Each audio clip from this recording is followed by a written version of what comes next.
Welcome to part 6 of the Blender Intermediate tutorial series. In this episode we will be looking at how to separate and join parts of an object. Firstly, what we need to do is select the faces that we want to separate from the object.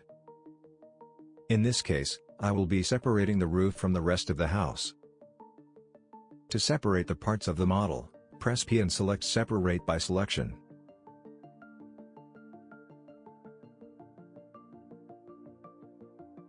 If we go back into object mode and left-click, we can see that the roof is now a separate part of the object.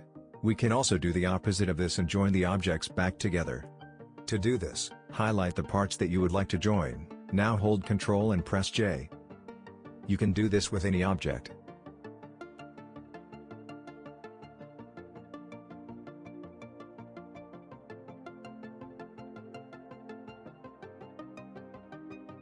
Anything you join will stay connected.